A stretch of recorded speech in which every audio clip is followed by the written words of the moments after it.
우리는 선한 싸움을 싸워야 할 믿음의 사람들이 줄 믿습니다.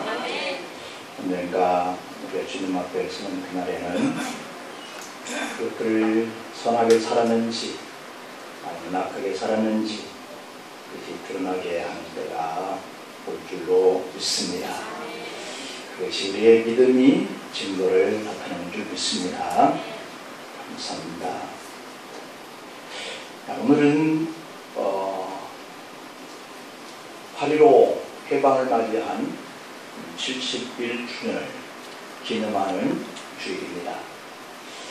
오늘은 그런 의미 속에서 8.15 해방이 우리에게 주는 교훈이 뭔가 하는 의미를 돌아보려고 해요. 며칠 전 덕혜옹주라고 하는 영화 한 편을 보았습니다. 조선 제26대 고종은 흥선대원군의 둘째 아들로 태어나서 44년 동안 재위를 하는 그 기간 동안에 11명의 여인들에게서 아들 9, 딸 7을 두어서 16의 자녀를 두었습니다.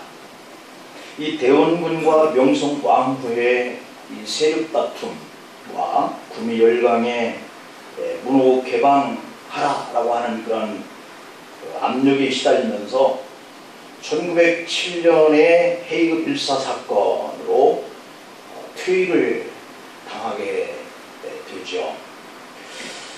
또 봉건 그 반위세에 투쟁했었던 그 이모군란을 겪으면서도 그렇게 많은 후궁들을 거느리는 것을 보면 그만큼 스트레스를 받을 일들이 많이 있었을 것이다 하는 이런 생각을 추정을 해보기도 합니다.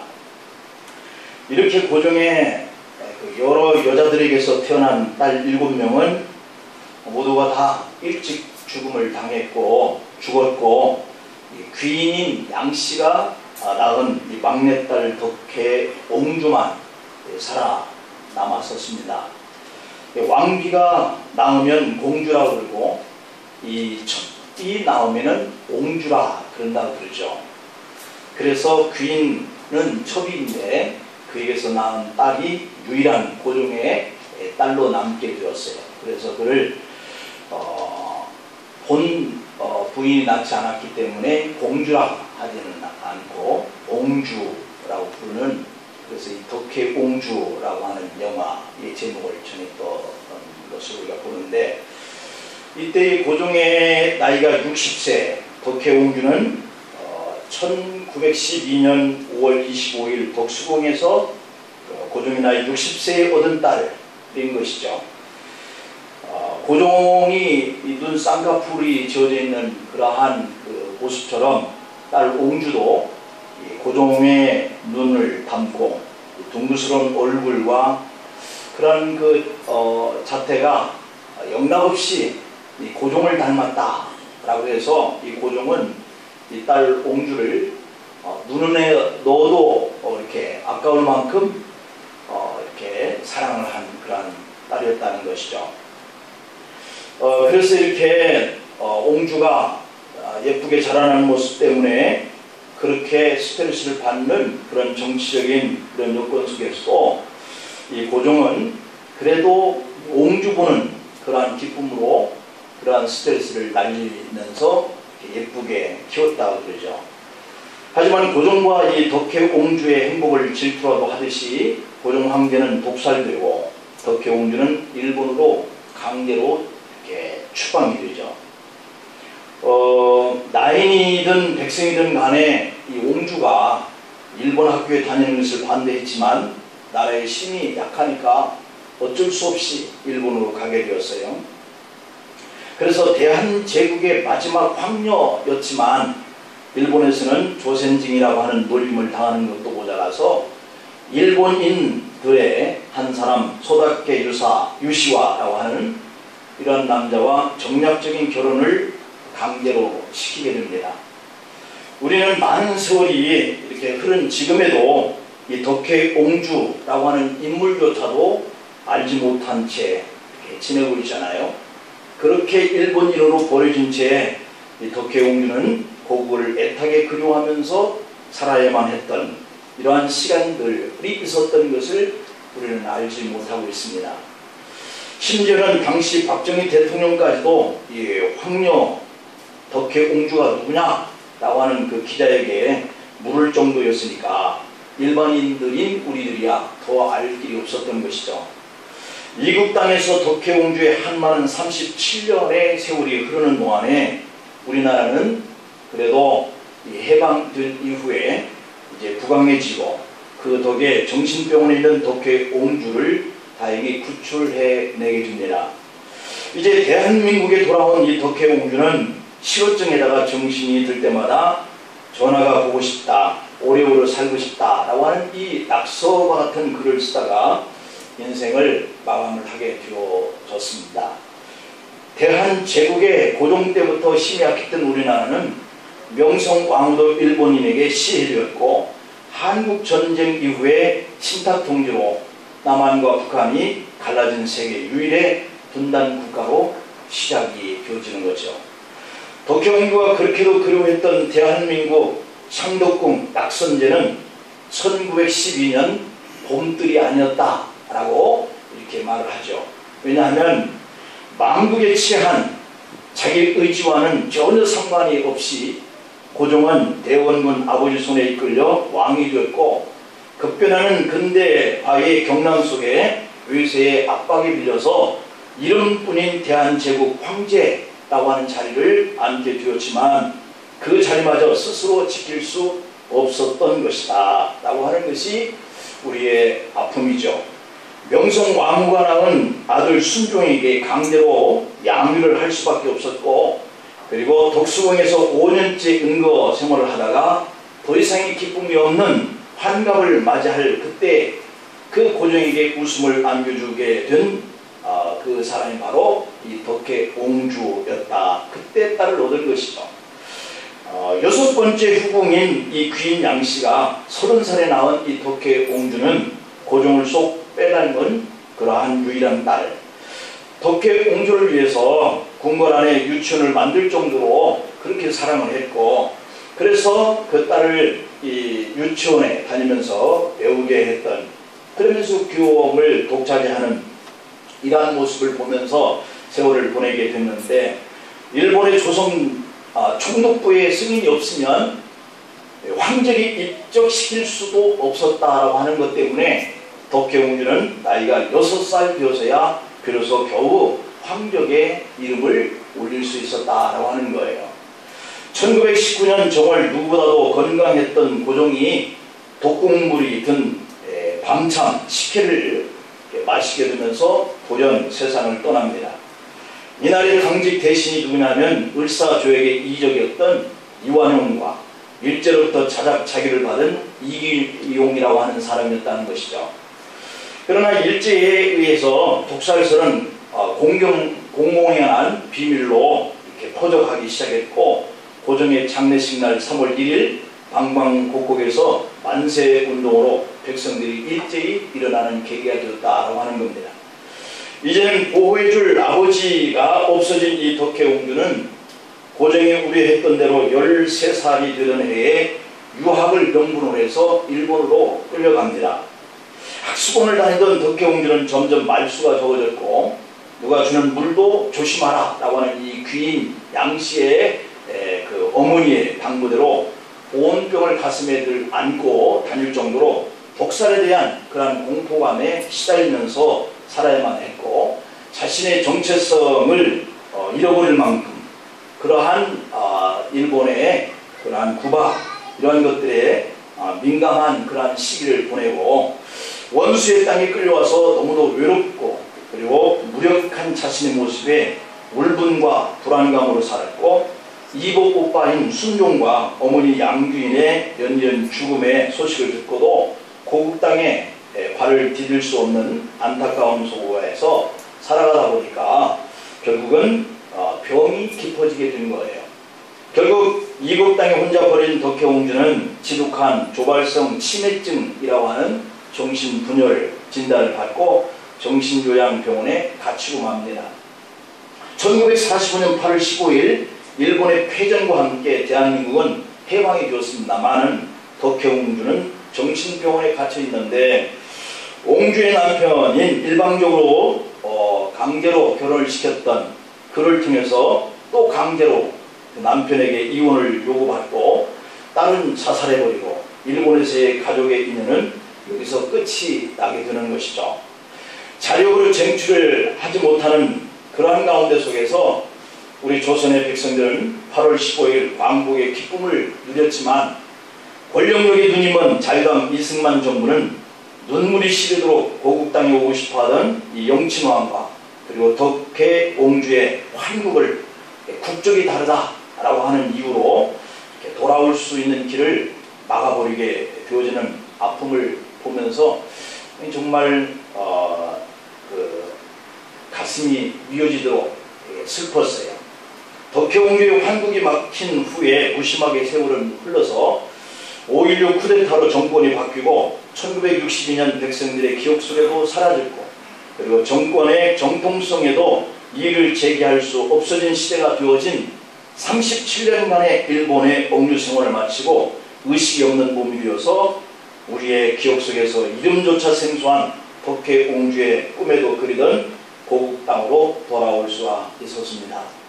그날 이후로도 끝내 의식이 돌아오지 않던 덕혜옹주는 1989년 봄 창덕궁 낙선제에서 한마는 77회의 생을 마치게 되죠. 정치와 권력이 뭔지 나라를 잃고 각지로 흩어져 눈물로 세월을 보내면서도 고국에 돌아오고 싶어하는 대한의 백성들에게 나라의 이름이 바뀌었다라는 그러한 이유 때문에 환국이 막혀서 타양 땅에서 슬퍼하면서 죽어가게 된 우리 동족들이 얼마나 많았을까 이렇게 생각하니까 가슴이 먹먹해지고 울게 되었어요. 이런 세월을 보내고 맞은 조국 광복이 지금 71주년을 맞이한 겁니다. 71년 전에 조국 광복의 그 감격을 대한제국에서 대한민국의 호칭이 바뀌어지는 이러한 삶을 사는 이 백성들은 지금도 생생하게 기억하고 있습니다. 자꾸만 시간이 흘러가면서 이 8.15의 해방의 의미가 퇴색되어져 가는 것 같아서 오늘은 이 8.15의 해방이 주는 교훈이 무엇인가 하는 그런 의미를 나누고 싶어요. 8.15 우리 민족에게 일제의 36년 만에 노예 생활 속에서 풀려난 해방의 날이자 그리고 세계 제2차 대전을 종식시킨 연합군의 승리를 가져온 그런 날이죠. 그런데 오늘 본문에 보면 이스라엘 백성들에게도 이 8.15라고 하는 것이 있었다고 하는 겁니다. 원래 유다 왕조는 통일 왕조였지만 이 솔로몬 이후에 르호보암의 실정으로 인해서 나라가 32도를 중심으로 해서 남쪽은 유대나라, 북쪽은 북이스라엘로 이렇게 분열을 맞이하게 된 거예요. 그러니까 8.15라고 하는 것은 이스라엘의 건국일이면서 동시에 하나님을 떠나는 날이고 죄악의 날이고 저주받은 날이 시작이기도 했다라고 하는 거예요. 이날부터 이스라엘 백성들은 고통의 눈물로 땅을 치면서 대성통곡을 하면서 살게 되는 거죠. 우리 민족에게도 8.15가 해방의 날임과 동시에 자유의 날이고 남북 분열의 날이기도 하고 바로 이날부터 38도 선에 이북에는 하나님 대신에 유물주의라고 팽창해 가고 그리고 고통의 삶이 지속되어지는 계기가 이루어지는 것이 8.15 해방이라고 하는 날이면서 남과 북이 갈라지는 신탁 통치가 이루어지는 그런 고통의 시작이 되었다라고 하는 거예요. 그렇다면 이 8.15가 우리 민족에게 주는 교훈이 뭐냐? 그 의미는 첫 번째, 민족의 분열만큼은 막아야 한다라고 하는 거예요. 북왕국 여로보암은 갑자기 얻어진 이 주권이 마치 자기들 것인 양 자기의 왕국을 구축하기 시작했어요. 그러나 이 여로보암은 정권을 잡기는 했지만 북쪽에 있는 사람들이 신앙의 중심지를 찾아서 남쪽으로 갈 것에 대한 두려움이 생기기 시작한 거예요. 그래서 이 여로보암은 자신에 대한 반익이 있지는 않을까 하는 이런 생각 때문에 그 북쪽에 그 단을 세워서 이 백성들이 남쪽으로 내려가는 이 일을 막기에 이르는 거죠. 마치 이승만 정권이 덕혜옹조를 그런 두려움 때문에 막은 것처럼 말이에요. 그래서 여로보암은 북쪽의 백성들이 남쪽 유다로 못 가도록 북쪽에 단을 쌓고 그곳에서 제사를 지내게 한 거예요. 그러나 왕이 아무리 남과 북으로 오가는 것을 가로막고 못 가게 막는다 할지라도 하나님까지 막을 수는 없었다라고 하는 겁니다. 그들은 결국 8.15라고 하는 이 해방의 이 건국의 이런 기쁨이 그 다른 한편으로는 같은 민족끼리 남과 북으로 분열되는 이런 상처가 남게 되는 그런 해방이었다라고 하는 거예요. 오늘 본문에 보면 남과 북은 오랜 세월을 지나서 32도선을 경계로 하여서 남쪽과 북으로 분열된 이 모습이 무려 300년 동안을 계속 분쟁하게 되면서 지속되어 가고 있었다라고 하는 거예요. 여러분, 우리 민족도 하루속히 같은 민족끼리 한데 뭉쳐서 살아야 할 날이 와야 할 줄로 믿습니다. 뭉치면 살고 흩어지면 죽는다 라고 하는 이런 구호가 일찍이 우리나라를 건지려고 애쓰던 애국 선열들의 표어의 하나의 구호와 같은 그러한 생애 지표였던 것이죠. 우리 주님께서도 에베소서 4장의 4절부터 6절에 보면 몸이 하나요 성령도 한 분이시니 이와 같이 너희가 부르심의 한 소망에서 부르심을 받았느니라. 주도 한 분이고 믿음도 하나요 세례도 하나요 하나님도 한 분이시니 곧 만유의 하나님이시라. 만유에 계시고 만유를 통일하시고 만유 가운데 계시도다 하시면서 하나가 되라 이렇게 부탁의 말씀을 주고 계세요.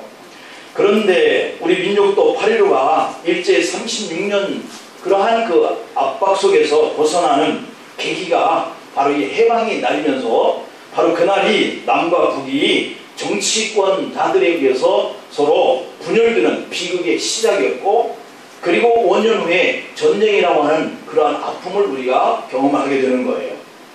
우리 민족은 해방의 기쁨은 잠시 감격이었고, 외세에 의해서 조선 이 조국이 남과 북으로 갈라지는 이런 아픔을 또 경험합니다. 그리고 그 후로 한 민족이면서도 남북으로 갈라져 살고 있었던 이 민족 앞에 서로 대립이라고 하는 그러한 시간을 우리가 가지면서 남남 우리 스스로가 북쪽에 갈라지는 민족으로 인해서 갈등을 부추겨지는 그러한 원인 제공을 하고 있는 거예요. 그래서 우리도 걸핏하면 남쪽에서 어떤 일만 있으면 그 사람을 몰아붙이는 것이 그 북쪽의 사람들에게 현혹되어져서 그렇게 살아가는 이러한 자들로 몰아세우고 이렇게 있는 이런 아픔이 있죠. 그래서 우리 민족은 해방을 맞는 기쁨으로 살았으면 좋았을 것을 정치하는 자들의 싸움으로 분열의 추태를 보였고, 또 거기에 빗대서 우리 기독교인들도 죄에서 해방받은 그런 기쁨을 여기고 살았으면 참 좋았을 것을 교권 다툼으로 교회가 분열되고 하나님의 이름이 욕되어진 채 많은 그런 교단으로 난립되어진 채 우리가 신앙의 길을 가고 있는 것이죠. 이스라엘 민족에게 8.15라고 하는 것은 민족 분열이라고 하는 것이 남게 되었던 날이 된 것처럼 우리 민족에게도 8.15라고 하는 이 해방이 민족 분열의 뼈아픈 날이 시작이 되었다고 하는 날이에요. 그렇기 때문에 해방된 지가 71주년을 맞으면서도 우리가 기억해야 할 것은 다시는 이 땅에 이와 같은 분열이 일어나는 것만큼은 우리가 막아야 또다시 이러한 해방을 통해서 아픔을 당한 이러한 동족들의 그러한 시련을 우리가 경험하지 않게 될 줄로 믿습니다. 두 번째로는 배금주의 사상, 이것을 우리가 버려야 한다라고 하는 교훈이에요. 여로보암이라고 하는 이 사람은 북왕국 이스라엘을 건국한 그 후에 이 8.15를 건국 기념일로 정했어요. 그리고 민심을 수습하고 국민을 통일시키기 위해서 금송아지를 세워놓고 그것이 하나님이다 이렇게 경배하라 라고 이렇게 지시를 한 거예요. 그런데 여로보암의 이런 행위는 하나님을 보이는 형상으로 만들려고 하는 잘못된 그런 행위가 되고 말았다고 하는 거죠. 하나님은 우리 눈으로 볼 수 있는 것이 아니고 우리 손으로 만질 수 있는 그런 물질적인 존재가 아니다라고 하는 것을 우리는 잘 알고 있어요. 그런데도 어떠한 자신의 정권의 그러한 일로 인해서 이 백성들을 좌지우지하려고 하는 그런 속셈이 결국 하나님이 볼 수 있는 어떠한 형체로 만들어 놓고 그것이 하나님이다 라고 경배하라고 하는 것, 여기서부터 바로 이러한 배금주의 사상이 우리의 마음속에 각인되기 시작하는 그런 출발점이 되는 거죠. 우리 하나님은 눈으로 볼 수 없는 영이시고 신인 줄 믿습니다. 하나님은 살아계셔서 말씀하시는 그런 분이시고 존귀하신 분이고 거룩한 분이고 전능하신 분이고 그리고 무소부리하신 분이시다. 그러므로 우리는 시공을 초월하여서 계시는 그런 분이 하나님이고 그 하나님은 오늘 또 이 말씀을 통해서 우리에게 만나주시고 또 기도를 통해서 우리와 교제를 나누시는 분이고 또 삶을 통해서 우리와 동행을 해주시는 그러한 것을 우리는 경험하고 있는 거죠. 여러분들이 경험되기를 축복합니다. 그런데도 불구하고 이 여로보암이라고 하는 사람은 살아계신 하나님의 형상을 만들어 놓고 비인격적인 형상으로 하나님을 바꾸려고 했다고 하는 거예요. 뿐만 아니라 여로보암이 근신상을 만든 것은 일종의 배금주의 행동으로 볼 수 있어요. 금송아지, 이것은 배금주의 사상이거든요. 이 배금주의라고 하는 이 뜻은 돈을 최고의 가치로 여기고 숭배하는 주의, 이것을 배금주의 사상이다 라고 말을 나눌 수 있어요.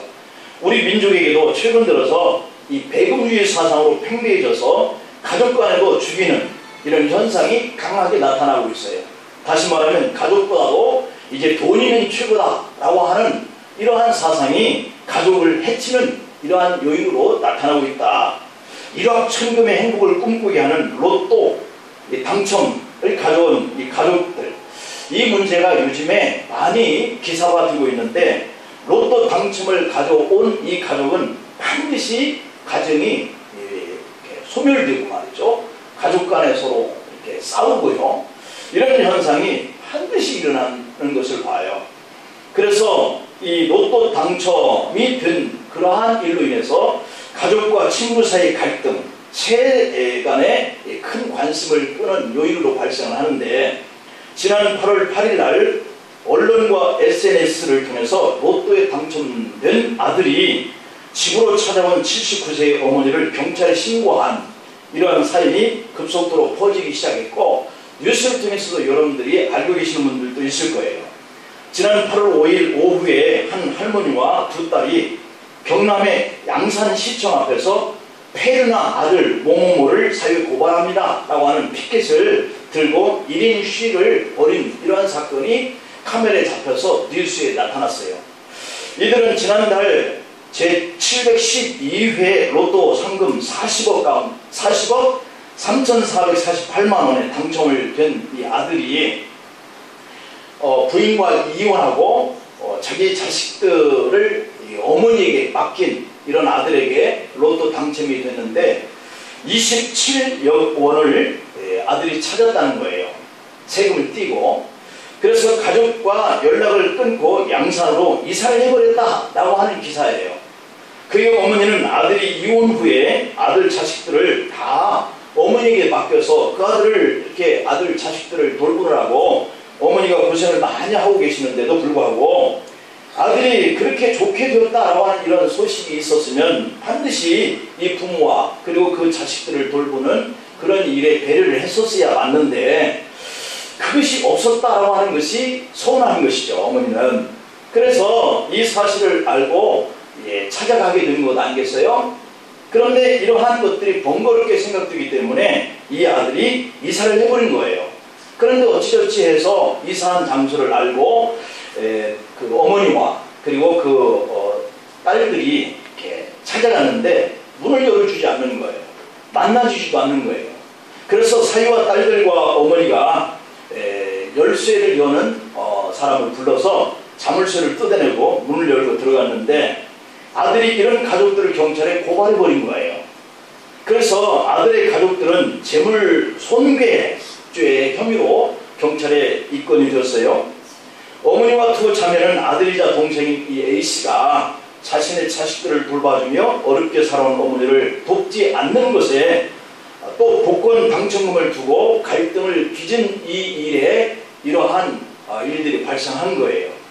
여러분, 돈이 무엇이길래 부모도 자식도 형제도 몰라보고 고발을 하고 피켓을 들고 우리 아들인데 폐륜 자식이다 이런 피켓을 들고 길거리에 나서서 1인 시위를 벌이는 이런 모습을 해야만 했을까라고 하는 거예요. 오늘의 사람들은 가치 판단을 인격 여하에 두지 않고 월급 봉투가 얼마나 두툼하느냐, 사람이 어떠한 그 지위를 가지고 사회에서 살아가는 이 높낮이를 가르고 그 사람이 무슨 일을 하느냐에 따라서 굽실거릴 것인지 아니면 허리를 뒤로 제낄 것인지, 더 쉽게 얘기하면 갑질을 할 것인지 아니야 할 것인지, 이러한 판단의 경향이 나타나고 있다라고 하는 거예요. 이것이 바로 배금주의 사상에 길들여진 우리의 모습이다라고 하는 겁니다. 오늘의 교육이라고 하는 것이 사람이 되게 하는 데에 목적을 두지 않고 졸업 후에 어떻게 해야 좋은 대학에 가느냐 여기에 초점을 맞추고 있고, 어떻게 해야 학교를 졸업한 후에 좋은 회사에 갈 수 있겠느냐라고 하는 것에 초점을 맞추고 교육을 하고 있다. 그래야 돈을 잘 벌 수 있다라고 생각하기 때문인 거예요. 그래서 나면서부터 부모는 자식을 양육하고 학교에 교육을 맡긴 이 자녀들을 학교에서 교육을 어떻게 하느냐, 이 흐름이 전부 다 이 배금주의 사상에 맞춰서 돌아가고 있다고 하는 거죠. 사람들이 이렇게 사람의 가치보다는 돈의 가치에 초점을 맞추고 살아가고 있는 이 시대가 되어버렸다고 하는 겁니다. 이북에는 하나님을 인정하지 않고 유물주의가 팔을 치고 있고, 남한에는 하나님이 계시긴 하나 돈이면 무엇이든지 할 수 있다고 하는 금송아지 사상으로 가득 차고 있다고 하는 거예요. 오늘의 현상을 보면 돈 때문에 신앙도 팔고, 돈 때문에 부모도 버리고, 돈 때문에 형제 간에 의도 끊고, 돈 때문에 부자지간에 소송까지 걸고 원수가 되어가고, 돈 때문에 교육을 간에 평생 원수가 되어지는 이 일들이 비일비재하고 있다라고 하는 거죠. 이 모든 일들은 금송아지를 하나님을 섬기던 이 여로보암 시대의 모습과 조금도 다를 바가 없다라고 하는 겁니다. 그러나 분명한 것은 온 천하보다도 한 생명을 더 귀히 여기신 우리 주님의 심정, 이것을 오늘 이 해방을 71주년을 맞이하면서 우리가 생각해야 할 이 배금주의 사상, 하나님보다 돈을 더 사랑하는 일 때문에 칼부림이 나고 사람 간의 도덕과 윤리마저 버려지는, 그리고 원수가 되어지는 이 일을 막아야 하겠다라고 하는 것이 오늘 이 해방의 기쁨을 맞이한 71주년이 지나면서 우리가 두 번째 생각해 볼 그러한 교훈의 메시지예요. 그 다음에 세 번째로는 신앙 안에서 자유와 평화를 이루어가자라고 하는 건데요. 절기 이 제도라고 하는 것, 이것은 이스라엘 신앙의 중요한 규례였어요. 하나님께서는 이 절기를 지키고 너희 자손들에게도 이와 같은 이 역사를 가르쳐서 지키게 하라. 이것이 구약의 메시지 골자거든요. 그래서 이 가르쳐야 할, 자녀들에게까지도 알게 해야 할 그 일은 이스라엘 백성들이 역사 속에서 하나님의 이러한 그 구원의 그 은혜와 그 긍휼과 은총을 받게 되어진 이런 사건들마다 그러한 부분들이 나타나고 있거든요. 그러니까 하나님의 주권과 하나님의 형상이 배금주의 돈으로 바꿔지자 이제는 신앙인마저도 하나님의 준엄하신 이 말씀, 규례를 지켜라, 하나님 말씀을 따라서 살아라 라고 하는 것이 바뀌어져 가고 있다라고 하는 거예요. 여러분들만큼은 그렇지 않게 되기를 축복합니다. 이렇게 변절된 북이스라엘 백성들은 철저하게 개인중심주의, 이기주의, 물질중심의 주의와 그리고 우상, 여기에 사로잡히게 되었다고 하는 거예요. 오늘날 현대인들도 그들처럼 하나님의 명령을 어기고 안 지키고 인간의 명령으로 인간의 이기주의와 자신들이 원하는 이러한 삶의 방법으로 바뀌어져 가고 있다. 그래서 이스라엘은 남북으로 갈라서게 된 것이고 동족끼리 피를 흘리는 이런 전쟁을 300년 동안 이어져 내려왔다고 하는 거예요. 이 전쟁은 피청 안에 피를 많이 흘리는 비극을 초래했습니다. 이스라엘 역사는 어쩌면 우리나라와 이렇게 닮은 점이 참 많이 있을까. 우리나라 역사도 하지 말아야 할 전쟁으로 인해서 남과 북의 인명피해가 얼마나 컸는지 해방을 맞이하고 정권 잡은 이러한 사람들, 정치권들에 의해서 5년 동안 계속해서 이러한 싸움을 벌이다가 마침내는 5년 후 1950년 6월 25일 전쟁이 터지고 말이죠. 죽은 사람이 한국 인구의 10%가 그 전쟁으로 죽었다 라고 하는 거예요. 그리고 약 300만 명-가량 그 중에 85%가 민간인의 죽음이었다고 하는 거예요. 그러니까 결국 집집마다 직계 가족이나 적어도 친척들 중에 사망자가 없는 집이 거의 없을 정도로 전쟁을 통해서 이런 피해를 봤다고 하는 거죠. 우리가 잘 알고 있는 것처럼 세계 제2차 대전의 목적이 뭐냐면 민주주의를 확립하기 위해서 군국주의에게 정복당한 약소 민족들에게 자유를 주기 위해서, 해방을 주기 위해서, 평화를 주기 위해서 미국을 위시한 연합군들이 바로 이러한 붙들려서 사는 자유를 상실해서 나라를 잃어버린 이런 민족에게 전쟁을 통해서 회복시키는 그런 전쟁이 제2차 세계대전이거든요. 1945년 초에 독일과 이탈리아가 이 연합군에게 패해서 그들이 두 손을 다 들고 그해 8월 9일날 일본 히로시마에 원자폭탄이 투하되면서 36만여 명의 희생을 치른 후에야 일본 황제가 무조건 항복을 하면서 우리 민족이 자유를 얻게 된 거예요. 이것으로서 우리 대한민국은 자유와 평화를 얻은 줄 알았는데 세계는 다시 공포의 도가니 속으로 추사여지게 되었다.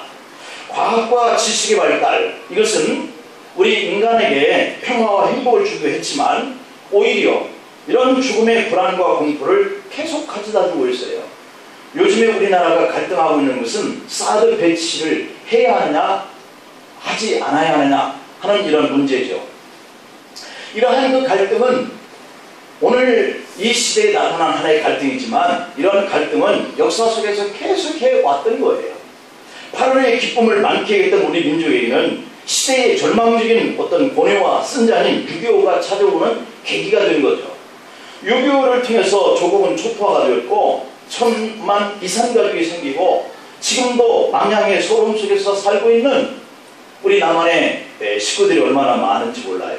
정치가나 역사가들은 오늘의 이 현실을 불안으로 보고 있고 종교가들은 말세야 라고 보고 있는 거예요. 이와 같은 불안과 공포 속에서 우리가 누릴 수 있는 참된 자유, 참된 평안, 이것은 어디에서 찾을 수 있을까? 그것은 우리가 사드를 배치해서 무기를 더 강화시키는 것에서 오는 것이 결코 아닌 것을 우리 역사에서 경험하고 있는 거예요. 원자폭탄 그 무시무시한 그것이 일본에 떨어진 이후에 다시는 일본이 전쟁을 하지 않겠다 그랬던 저들이 무기를 만들고 군대를 편성하고 다시 이웃에서 전쟁이 일어나면 확인할 수 있도록 법을 고치고 있고 이런 지경이 있는 거예요. 그리고 그 이후로 이런 핵무기들은 이 유럽 국가나 미국 같은 데서 몇천 개씩 가지고 있어요. 그것이 터지는 날 우리가 안전하게 볼 수 없는 것이죠. 그러므로 결국 무기를 좀 더 신형으로 바꾸고 가지고 있다 해서 평화가 유지되는 것은 아니에요.